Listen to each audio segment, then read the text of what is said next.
warahmatullahi wabarakatuh. Bertemu lagi dengan Bu Fitri dalam channel Belajar Online, Solusi Belajar di Era Digital. Anak-anak, bagaimana kabarnya hari ini? Semoga selalu sehat dan tetap semangat belajar ya.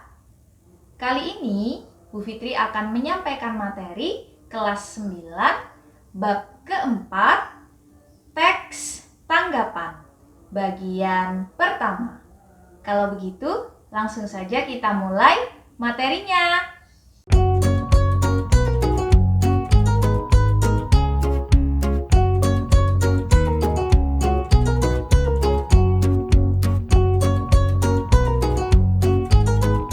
Teks tanggapan.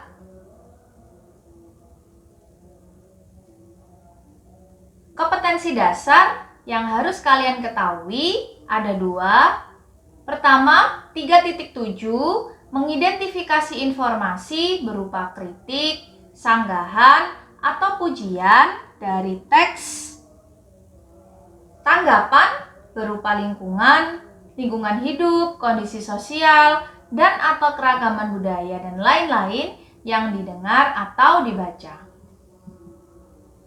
Kedua, 4.7 menyimpulkan isi teks tanggapan berupa kritik, sanggahan, atau pujian mengenai lingkungan hidup, kondisi sosial, dan atau keragaman budaya yang dibaca dan didengar.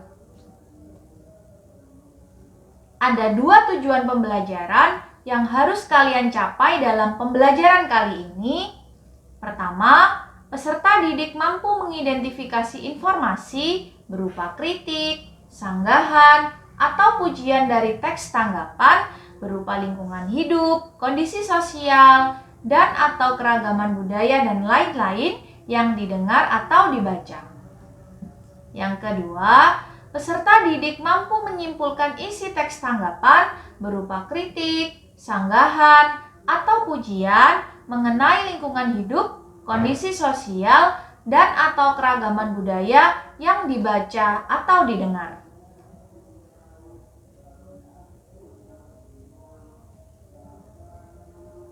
Pembelajaran yang pertama pada materi ini adalah mengidentifikasi informasi teks tanggapan. Kita identifikasi dulu, kita cari tahu identitas dari teks tanggapan ya. Ada pertanyaan, apa yang ada dalam pikiran kalian tentang kata tanggapan? Apa ya kira-kira?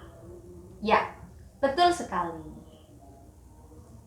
Ya, sedikit banyak kalian tentu sudah mengetahui apa tanggapan ya, karena kalian sering menanggapi sesuatu di lingkungan sekitar kalian. Kita masuk ke definisi dulu atau pengertian. Tanggapan berarti kritikan, dukungan, pernyataan setuju atau tidak setuju tentang baik buruknya suatu hal disertai alasan yang logis atau masuk akal. Jadi anak-anak, ketika kita berkomentar, ketika kita mengeluarkan sebuah pendapat atau menanggapi sesuatu, sebaiknya disertai dengan alasan yang logis atau masuk akal. Ya, itu untuk memperkuat sebuah tanggapan kita terhadap sesuatu. Teks tanggapan yaitu teks yang berisi kritik, sanggahan, pujian, saran. Kemudian teks tanggapan kritis adalah karangan berisi tanggapan kritis terhadap masalah. Jadi tanggapan itu ada yang tanggapan kritis, ada sesuatu yang perlu kita berikan pendapat, perlu kita kritisi, maka tanggapan itu dinamakan teks tanggapan kritis. Tanggapan kritis merupakan tanggapan atau komentar seseorang terhadap masalah berdasarkan cara berpikir kritis. Ya. Kemudian cara berpikir kritis merupakan proses penilaian atau pengambilan keputusan yang dilakukan secara mandiri dengan memperhatikan keadaan lingkungan sekitar. Jadi kalau kita perhatian, kalau kita peduli dengan lingkungan sekitar, maka kekritisan itu akan muncul. kekritisan itu muncul, nanti juga muncullah sebuah tanggapan atau pendapat atau komentar dari kita, bisa berupa pujian atau kritik. Itu yang dinamakan dengan tanggapan kritis. Bagaimana? Sudah paham kan tentang pengertian tanggapan?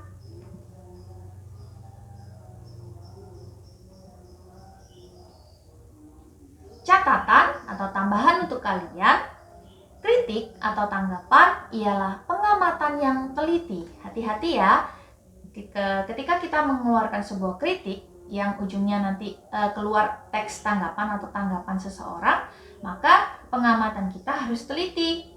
Perbandingan yang tepat serta pertimbangan yang adil terhadap baik buruknya kualitas dan nilai kebenaran sesuatu. Jadi tidak boleh ya anak-anak, kita asal mengkritik saja, tapi tidak disertai dengan alasan, pengamatan yang teliti, perbandingan yang tepat, maka semua itu tidak akan menimbulkan sesuatu yang pendapat atau kekritisan kita yang optimal. Jadi kritik atau tanggapan itu sebaiknya disertai dengan alasan yang logis. Tentunya alasan itu akan lahir ya dari sebuah pengamatan yang teliti, perbandingan yang tepat, serta pertimbangan yang adil terhadap baik buruknya kualitas yang akan kita kritik. Seperti itu. Kemudian ada saran. Saran adalah sebuah solusi ya, yang ditujukan untuk menyelesaikan permasalahan yang dihadapi.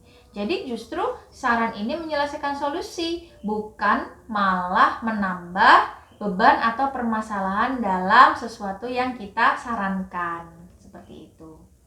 Kemudian ada pujian, adalah pernyataan atau rasa pengakuan dan penghargaan atau boleh apresiasi ya, yang tulus akan kebaikan atau keunggulan sesuatu. Sama, ketika kita memuji sesuatu hal, maka harus disertai dengan alasan yang logis. Seperti itu. Kemudian sanggahan, itu adalah bantahan atau pendapat lain atas suatu pendapat. Jadi kita boleh ya membantah atau mempunyai pendapat lain, asalkan pendapat atau sanggahan itu memiliki juga alasan yang logis dan masuk akal. Tentunya menyampaikan tanggapan ini harus dengan etika kebahasaan dan etika sopan santun yang baik dan benar. Seperti itu.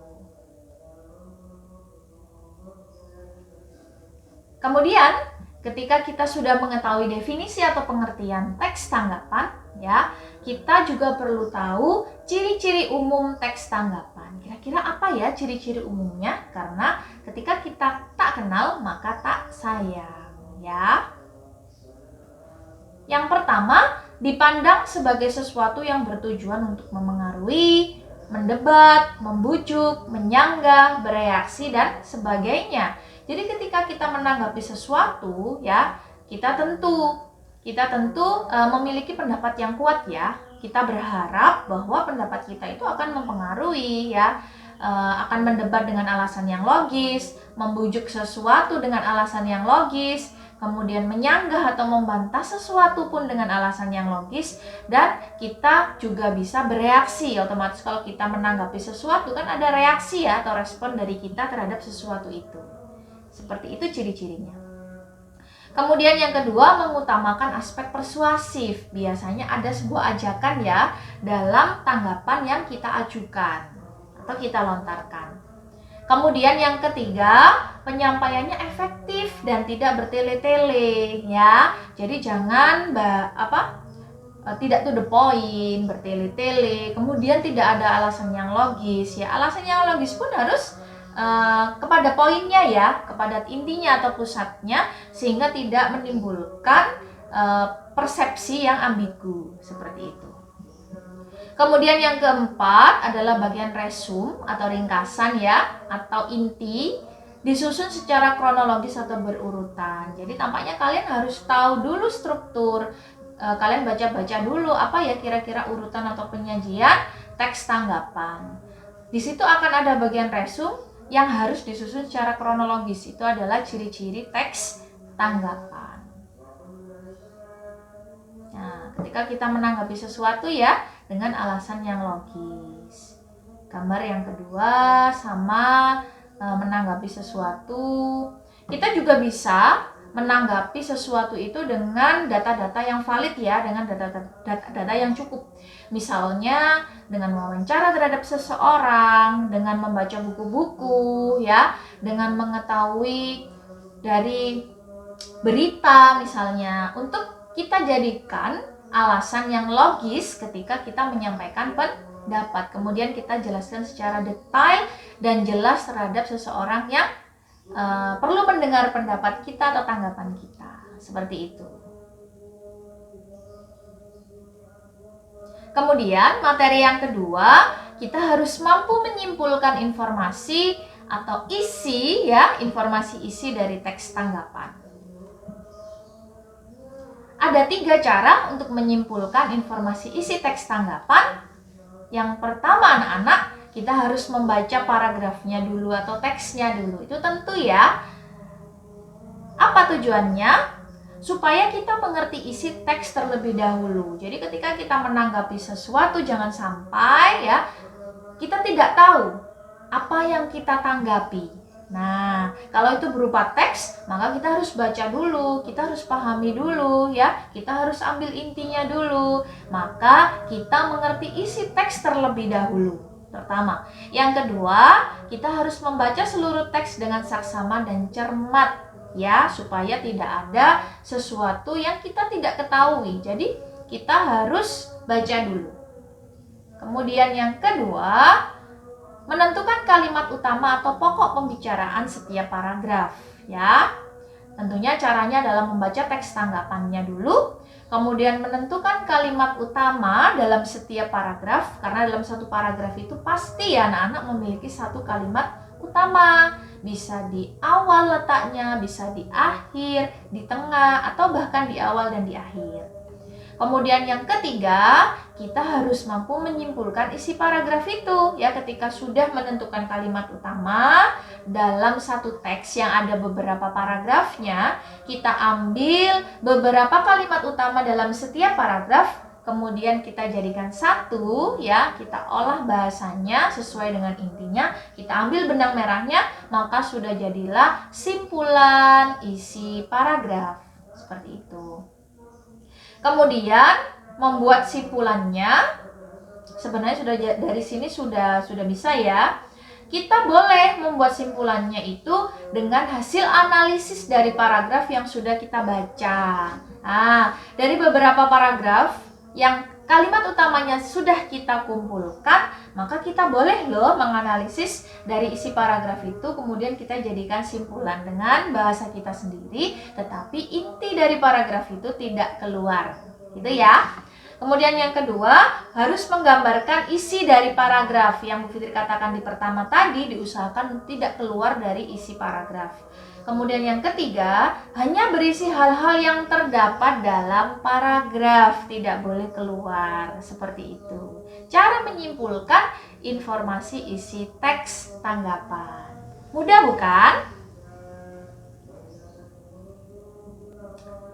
Dalam menyimpulkan informasi isi teks tanggapan, kalian dapat menggunakan pertanyaan berikut. Ketika sudah ada teks tanggapan, kemudian kita diberi tugas untuk menanggapi teks yang sudah kita baca, yang sudah ada di depan kita, maka ternyata ada cara kita dalam menanggapi itu, atau kita membuat teks tanggapan dengan mengajukan beberapa pertanyaan ya pada teks itu. Kemudian kita jawab, kita beri alasan yang logis sesuai dengan pendapat kita, maka sudah jadilah teks tanggapan. Apa yang kita tanyakan? Yang pertama adalah karya apa yang ditanggapi. Tidak harus karya ya, bisa berupa pendapat, bisa berupa berita dan lain sebagainya. Karya apa yang kita tanggapi atau yang ditanggapi, maaf. Yang kedua, siapa yang menghasilkan karya tersebut ya, subjeknya. Kemudian siapa yang menanggapi, kita itu siapa ya. Kemudian bagaimana bentuk tanggapannya ya, bentuknya seperti apa. Kemudian bagaimana cara menanggapinya. Nah, 4 dan kelima ini butuh penjelasan. Bentuk tanggapan berkaitan dengan pujian dan kritik. Ya. Yang keempat, apa yang dinamakan bentuk tanggapan atau bagaimana bentuk tanggapan itu? Maka bentuk tanggapan itu berkaitan dengan pujian, dengan kritik, dengan sanggahan, ya. Tentunya kembali lagi dengan alasan yang logis atau masuk akal. Kemudian yang kelima, cara menanggapinya. Cara menanggapi itu berkaitan dengan urutan penyajian teks tanggapan. Urutan penyajian teks tanggapan itu sebenarnya ada di materi nanti setelah ini. Maka Bu Fitri beri bocoran dulu ketika kita diberi pertanyaan bagaimana cara menanggapi teks itu, bagaimana subjek atau orang yang menanggapi teks itu. Nah, maka kita harus tahu dulu urutan penyajian teks tanggapan. Ada 3, yang pertama ada konteks, ya, konteks di awal paragraf teks tanggapan. Itu kita harus tahu apa yang ditanggapi, di mana dan kapan peristiwa itu terjadi, ya, yang ditanggapi itu. Kemudian peristiwa apa yang ditanggapi, misalnya ada politik, ada sosial, ada seni budaya, ada pendidikan, ada ekonomi, ya, adat istiadat dan lain sebagainya. Tentunya semua itu dijabarkan dalam bahasa yang deskriptif, ya anak-anak, atau bahasa yang menggambarkan atau melukiskan. Setelah konteks ada deskripsi, ada gambaran tentang tanggapan kita tentang sesuatu yang ditanggapi itu. Ya, misalnya apa dan bagaimana sesuatu itu terrealisasi atau diciptakan atau dihasilkan, bagaimana ya kira-kira caranya, atau apa dan bagaimana proses supaya itu semua bisa terrealisasi atau diciptakan atau dihasilkan. Sama dengan struktur yang pertama, yaitu konteks, maka bahasanya adalah bahasa yang deskriptif atau menggambarkan atau melukiskan. Kemudian sampailah kita pada penilaian, ya. Penilaian itu adalah yang terakhir, apa yang kita pikirkan kira-kira tentang sesuatu itu. Maka lahirlah penilaian kita, maka lahirlah sebuah tanggapan atau komentar dari kita secara masuk akal, secara logis, ya, alasan-alasannya juga mendukung dan lain sebagainya. Maka kata-kata yang mengungkapkan penilaian itu berupa pujian, berupa kritik, berupa sanggahan, dan jangan lupa menggunakan alasan yang masuk akal atau logis. Seperti itu, ya anak-anak, ketika kita menyimpulkan informasi isi dari teks tanggapan.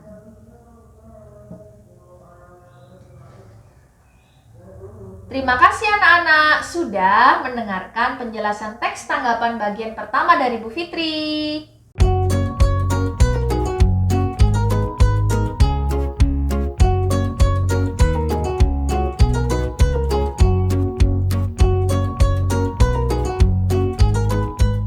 Demikian materi teks tanggapan bagian pertama yang sudah Bu Fitri sampaikan. Sampai bertemu di video selanjutnya dalam materi teks tanggapan bagian kedua. Bu Fitri akhiri, semoga selalu sehat dan tetap semangat belajar. Wassalamualaikum warahmatullahi wabarakatuh.